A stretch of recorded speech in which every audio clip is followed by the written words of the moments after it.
What's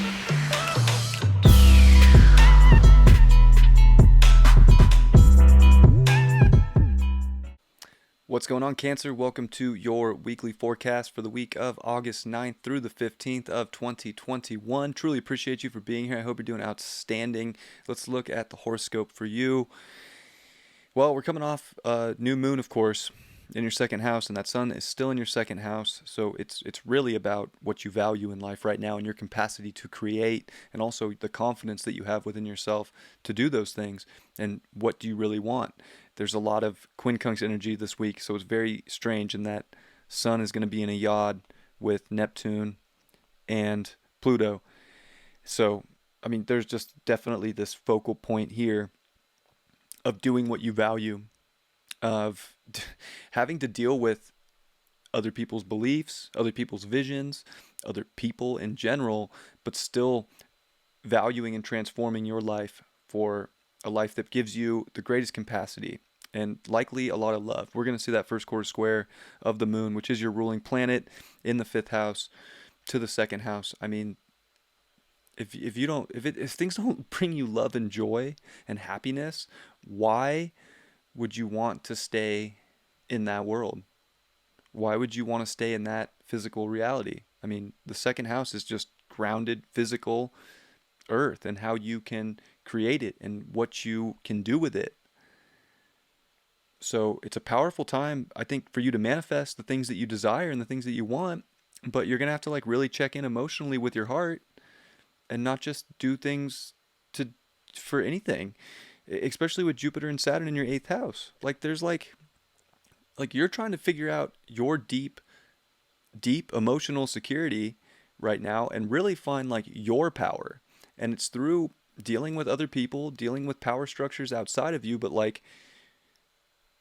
it's what do you really want and what's bringing you the best and the soul capital that you desire. And I think this is a week where you have to make that change to have the best, to do the best. We're seeing Mercury come into your third house. So I think your mind's going to be sharp and you're going to be quick-witted and be able to express yourself and put things out there, and especially pay attention to your environment. Lots going on in your third house. We're going to have Mars and Venus there, and Mercury and Mars are square the nodes this week. So that's a destiny moment in itself. And, a lot of it is dealing with that north node in your 12th house of, dealing with karma, dealing with surrender right now. And even with Jupiter and Saturn in your eighth house, I mean, a lot of it right now is you're dealing with powers outside yourself, and with so much quincunx energy too, you have to trust in the universe as well as ground here in the now and do the things that are going to make you the happiest. Why keep dealing with stress in the outer world when you know that you can make a change in your environment, in your reality? So there's an action here to surrender to the next chapter, to surrender to the change that can take place. And I think the more you're both able to act on that and get out of old karmic cycles and move into what brings you a happiness and a laughter, even the third house, there's an excitement and youthfulness to it. So it's that new energy, that youthful energy is so important. And being able to express the things that you want is important too, especially what you want. I mean, the second house and the sun there with a yod to it, that's what you have and what you want and what you can build. So this is a test of faith as well as doing the things that fate is bringing into your life, that's giving you the understanding you're looking for. And Venus is going to quincunx Jupiter as well as make a trine over to Pluto in your seventh house and oppose Neptune in your ninth house.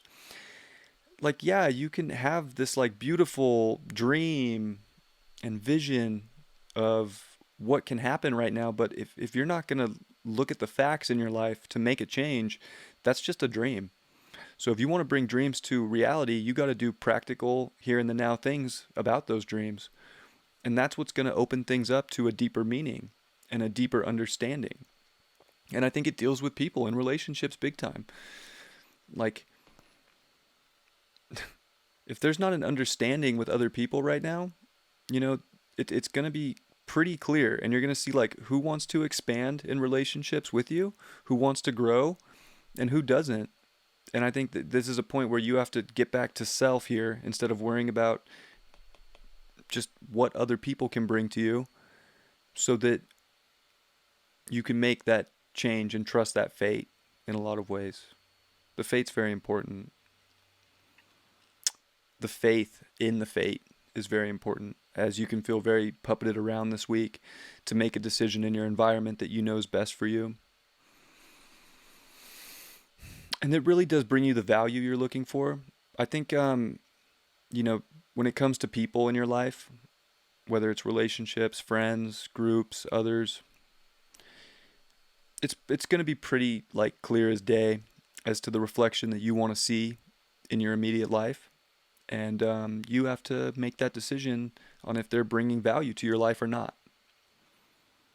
And if they're not part of the dream and the vision, that's okay. But again, you have to be present with that dream and that vision and do the little things that are exciting, that are fun, to give you the best. Nine of Pentacles reversed. Yeah, you're I don't think you're getting the best that you want right now. And I think you're feeling like a lot of the work you put in isn't paying off. So there's a lot in your third house. If you want to make a change for something better right now, especially with the sun getting a yod to it in your second house, you need to make a change for what's really valuable to you. And especially with your ruling planet, the moon, making that square point from your fifth to your second house. If things aren't, you know, at least making you happy, are they really going to bring you the best?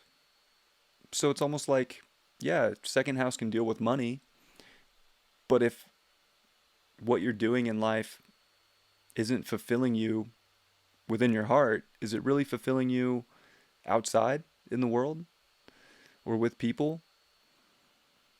So I think it's a big question of the ultimate value and even the work and the time that you've put into a lot of things this week, so that you're able to shift things around and make a little change for what's going to be better. And I think that you don't have to like stress about it, because that south node's in your sixth house, and like you could want to be focused too much on the work or on just the schedule.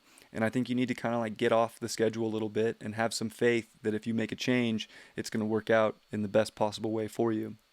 I love you very much, Cancer. I'll catch you next time. Peace.